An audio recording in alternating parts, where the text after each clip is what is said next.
Dr. Swansea, thank goodness. I was beginning to be concerned.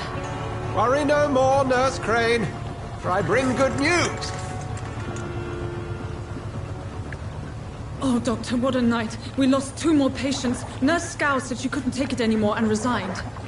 Yes, well, I'll make a new rota in the morning. In the meantime, find a good bed for Mr. Hampton. Be sure to pay attention to his needs. Of course, Doctor. Oh, and Dorothy? Yes, Doctor? Dr. Reed here has just returned from the front. He served King Country and will be joining us here at Pembroke. We're very lucky to have gained a surgeon of his talent, and one so experienced in blood transfusions. That is good news indeed, Doctor. Oh, yes.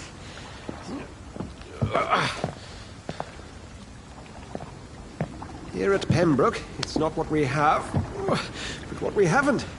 It's only thanks to Nurse Crane and the staff that our ship doesn't sink. If you have any questions, just ask her. Duly noted. Thank you. Your assistance is required, Dr. Swansea, immediately. Welcome aboard, Jonathan. We'll catch up after my rounds. Coming, Nurse Crane. I'm coming.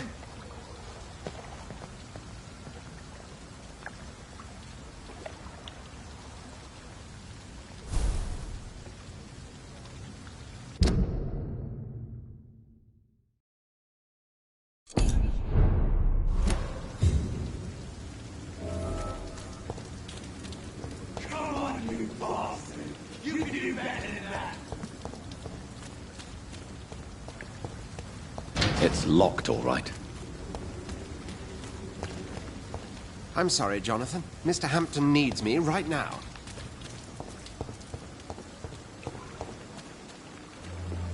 Nah, it's my turn.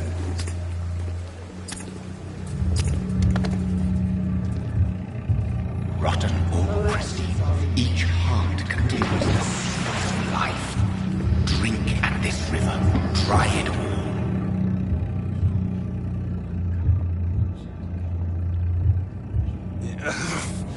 Oh, come on, you bastard!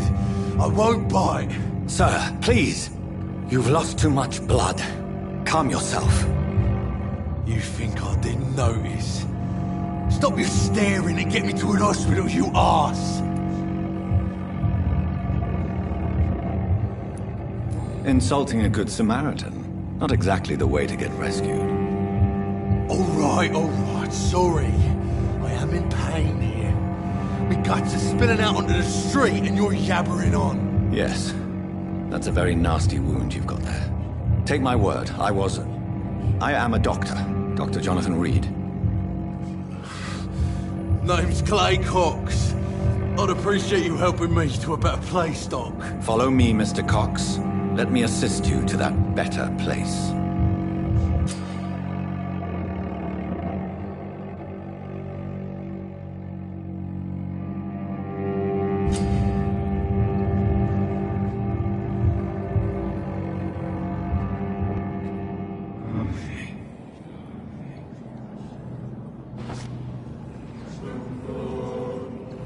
Bring this fading light into the shadows.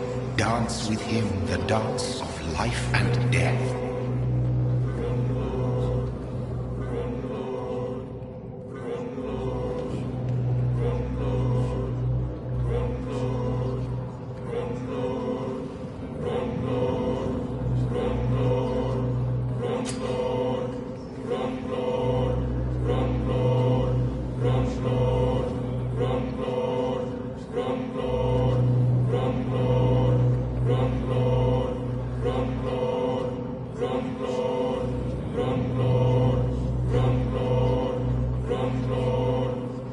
No more. Not tonight. Not like this. I will not take another life.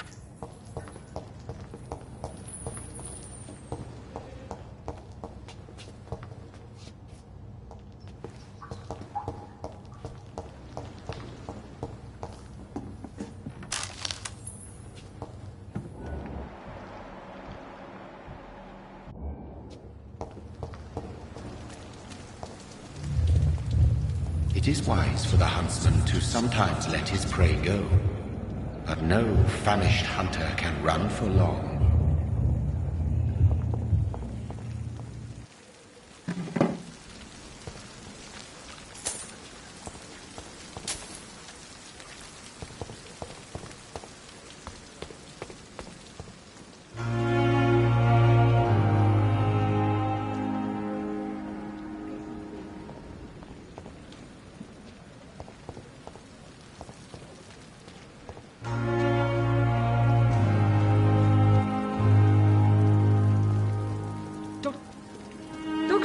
have you been? I've little time to play hide-and-seek with new staff members, no matter how illustrious they may be. I found a wounded man by the docks. He answers to the name of Clay Cox. He requires urgent medical attention. Already making the rounds? That's the Pembroke spirit. I'll ask our porter, Milton, to bring him back immediately. Thank you, nurse. What can I do for you? Dr. Swansea insisted we provide you a quiet office. You'll find it on the second floor with your name on the door. Thank you. Nurse Crane, isn't it? Yes, Dorothy Crane. Welcome to Pembroke Hospital, Dr. Reed. Your office has been prepared. I would like to ask a few questions first.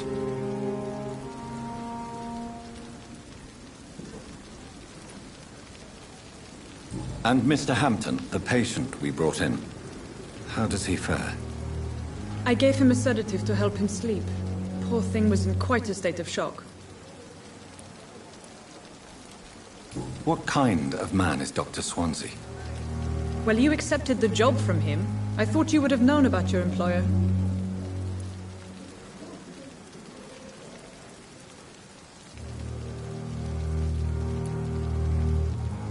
Apologies, I've only just met him the once.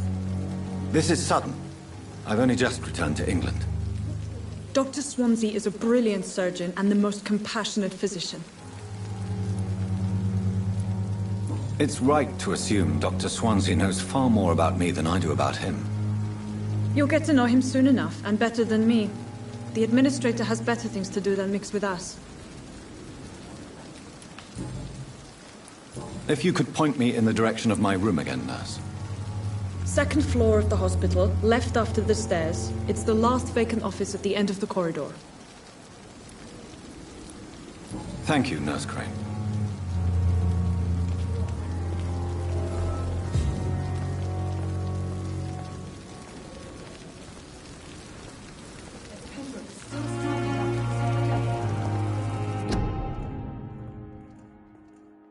Another night with the glorious battalion of Pembroke.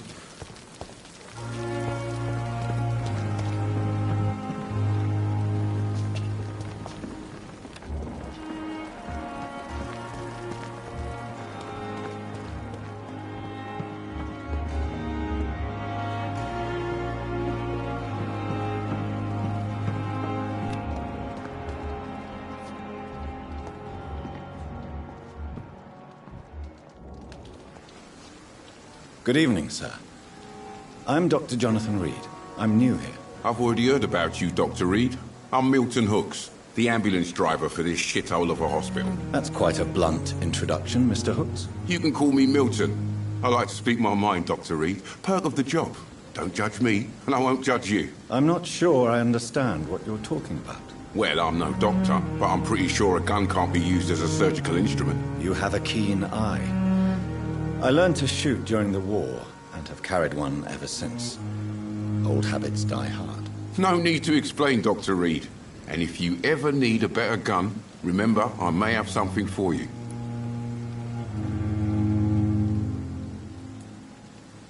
I'd like to see your goods. Wise choice, Dr. Reed. A reliable gun is what everybody needs these days.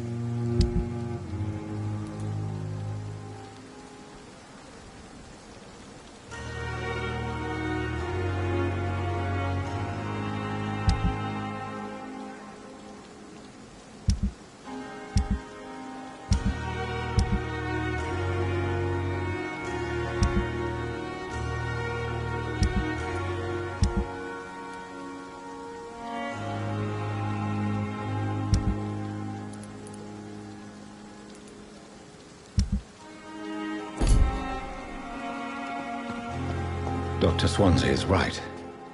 This place seems perfect to conduct my research.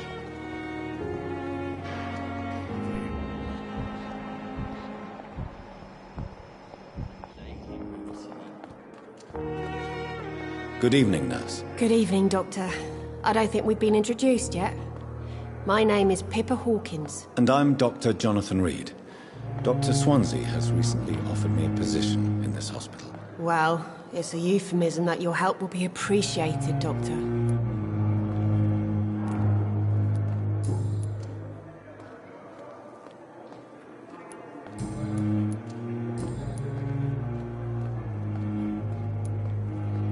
How would you describe the situation at the Pembroke Hospital? It's serious.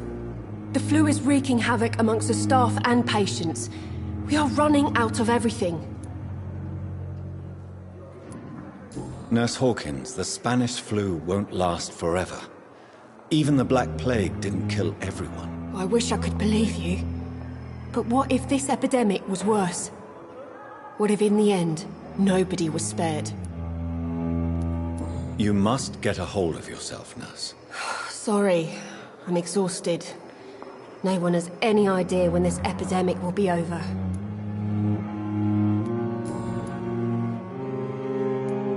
How is the Pembroke staff coping with the epidemic? Well, not well. Milton, the ambulance driver, is even more grumpy than usual, especially concerning doctors. Why does Milton dislike doctors? I don't know. Just ask him. But be warned, Milton is not the chatty type. Why is Milton grumpy on a daily basis? Is it just an act? Milton's not the kind of man who's bothered about a bad reputation, whether he deserved it or not.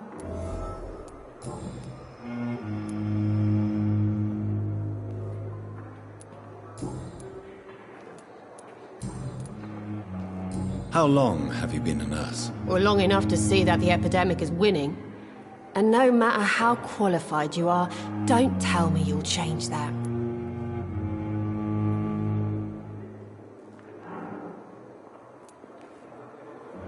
You'd be surprised what dedication can achieve, Nurse Hawkins. In medicine, sometimes we're just a test result away from a miracle. Sorry, Doctor. I don't want to sound bitter, but I'm just too tired to give a pep talk like Nurse Brannigan.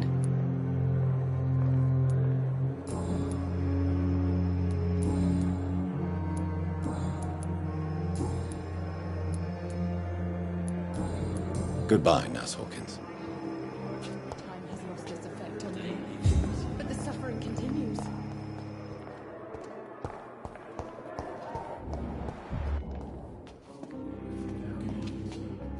Good evening, Doctor.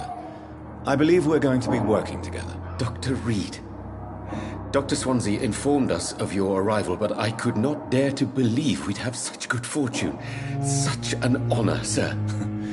Thank you. And you are? I am Thoreau Strickland, Dr. Thoreau Strickland. I'm a great admirer of your work, Dr. Reed.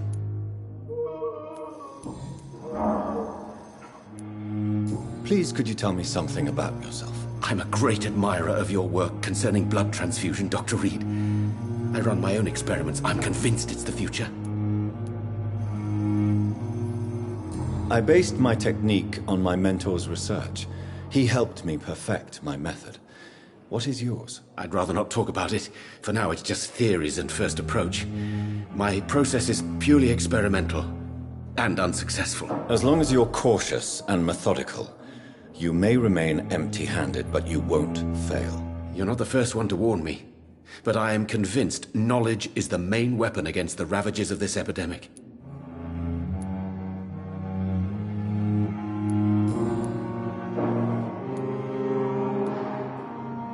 What can you tell me about the Pembroke? Well, it has always been an honor to work with Dr. Swansea.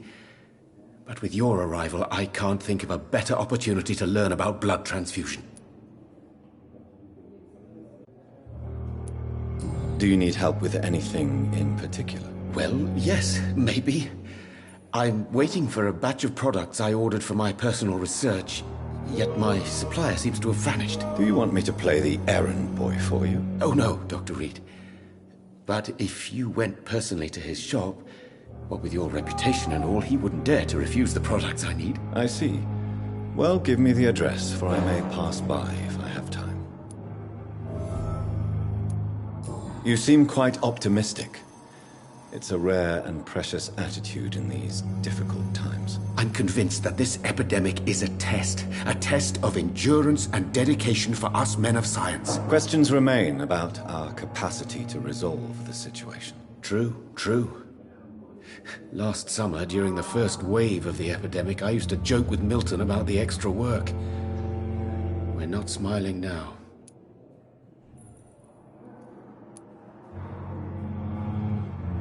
Do you need my medical attention, dear colleague? You don't have to worry about me, Dr. Reed. I am here to assist you, not to be a burden.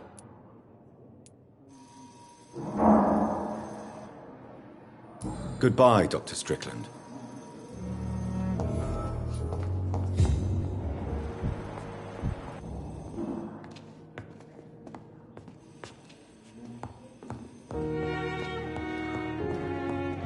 You always knew the words to calm the children, Ella. As for me, So many what a deaths. blundering idiot. Still more coming. How can we be sure we're making a difference?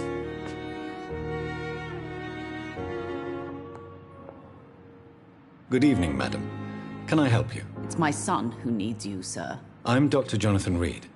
How can I help your son? I'm Beatrice Goswick, mother of Mortimer Goswick. Could you check on him, please, Dr. Reed? I've heard much of your talents as a physician.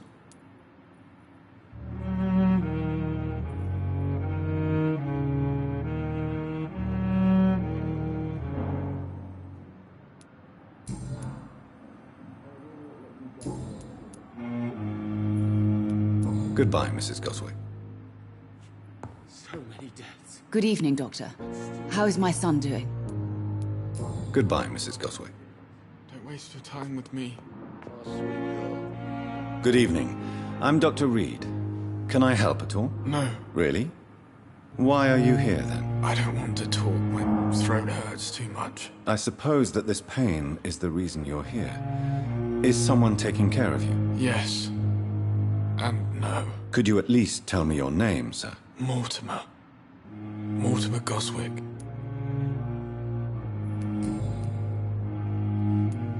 Tell me about yourself, Mr. Goswick. I don't want to talk, Doctor.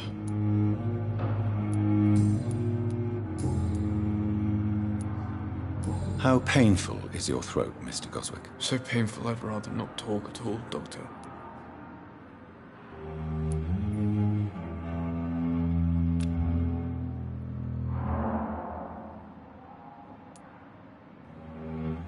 Do you need any help? I'm afraid I may, sir. I don't mean to be a burden.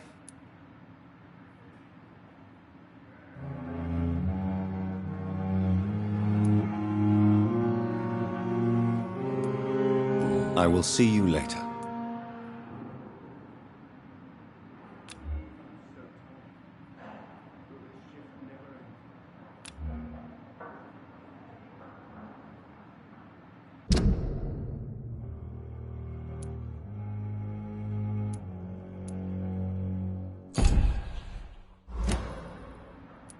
I have to go now, sir. But don't hesitate to contact me if you need any help. Good evening, sir. You always knew the words to calm the children. Blundering idiot.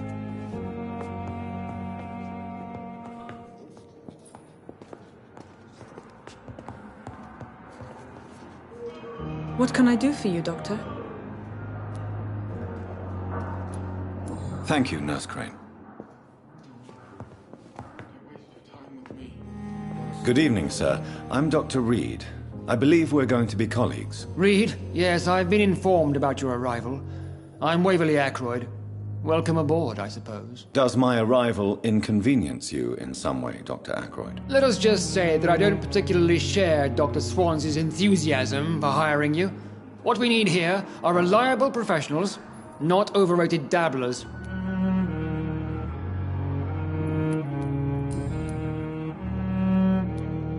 Tell me, Waverly, what do you think of Dr. Strickland's enthusiasm for his experimental research? Strickland is playing with his patients' lives for pride and glory. Now that, sir, is unethical. Are you thinking about something in particular? Harvey Fiddick needs delicate surgery. I believe we should stick to the usual procedure, but my young colleague obviously disagrees.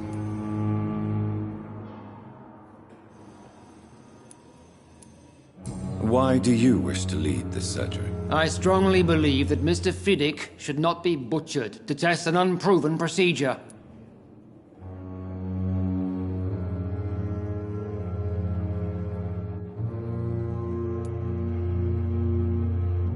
I really hope you're right about this, Dr. Ackroyd. I'm trusting your judgment on this. I'm not the kind of man who runs away from his responsibilities, Dr. Reed. There is no need for you to be looking over my shoulder. And are you not afraid that your rivalry with Strickland may be blinding you? Rivalry? I guess you could call it that.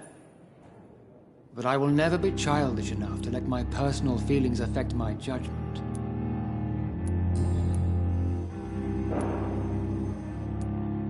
Since your tenure in this hospital is longer than mine, perhaps you can tell me more about this place. Let's just say I'm tired of the carelessness around me.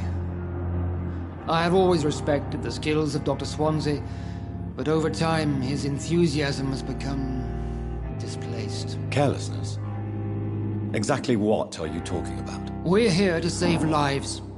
The people who trust us are not volunteering for experimentation. They're here to be healed. I don't intend to run any radical experiments, Doctor. Even if I, as any good practitioner should, express an interest in pushing the boundaries of medical research. Modern medical methods were created through audacity and ego. But there are rules in our line of work, and they're here to protect our patients.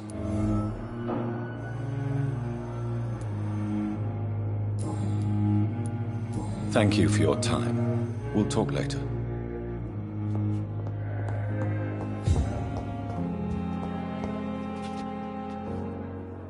Good evening, Nurse Hawkins. Good evening, Dr. Reed.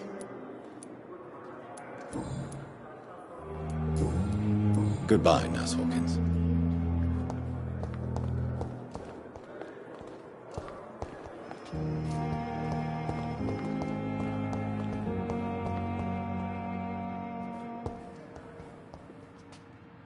Good evening, Mr. Hampton. How do you feel? Dr. Reed, is it? Oh, sir, I must apologize for my behavior. What do you mean? I was not myself in the factory. Fear and exhaustion made me say awful things to you, I'm afraid. You remained perfectly nice and polite. A little delirious, perhaps. But who wouldn't be after enduring an abduction? Thank you, Doctor. That's a relief. Now all I need to do is rest and return to my flock.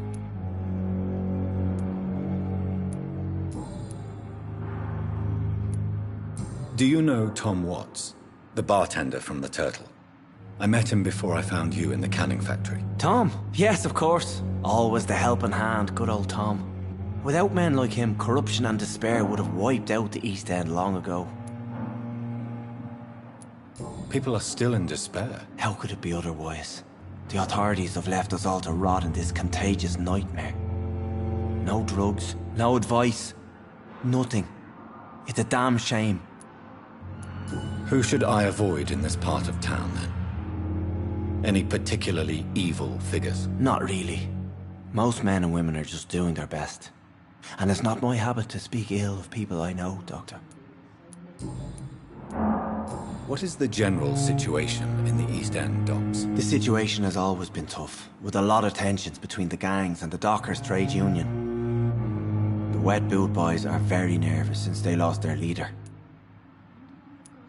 Has the gang been threatening you? Ah, no. I've had this nickname for so long, you know, the sad saint of the East End. No one dares to bug a saint, not even criminals. Who leads the gang now? Since Clay Cox went missing, it's his wife Edwina who runs the show, with the assistance of her minion, Booth Digby. How did you end up in William Bishop's den? I had received alarming news about his recent behavior. I went to his place and he refused to let me go.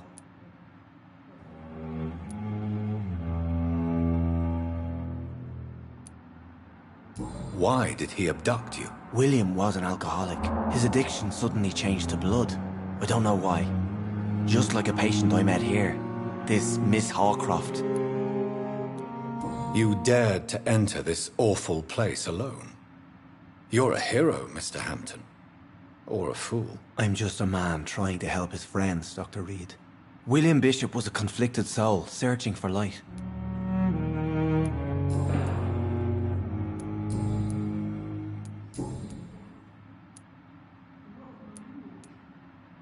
Have you made friends since you arrived? Not really, but I recognize Miss Harriet Jones. I knew her when she lived by the docks. That poor woman had such a miserable life. You never came to see her here at Pembroke? Receiving visits when sick can be an important part of the healing process, you know. We're not just bodies. You're preaching to the converted now, Doctor. To be truly honest, I thought she was dead. She left the docks many months ago.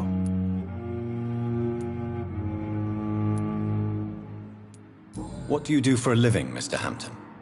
I can't help but notice the cross around your neck. I manage a night asylum for the poor and homeless of the docks. And I try to guide the lost and hesitant on the right path to our Lord. Why didn't you use your cross against William Bishop? To repel him somehow? That's a very strange question, Doctor. A cross is no magical token, if that's what you were trying to say. Not mine, anyway. Are you a priest, Mr. Hampton? A deacon, maybe? Not at all, Doctor. I'm just a man of faith willing to preach the good word. How do you feel, Mr. Hampton? Medically speaking, I mean. I feel exhausted. Beyond exhaustion, actually. William drank so much of my blood in his madness. I feel empty. You're in good hands here. Dr. Swansea is well versed in blood transfusion, and I'm sure he'll take the best care of you. Thank you, sir. I believe all I need is rest. And then I can go back to the people who need me. Goodbye, Mr. Hampton. We'll talk again later.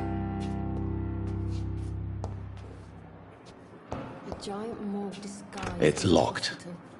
That's Pembroke nowadays.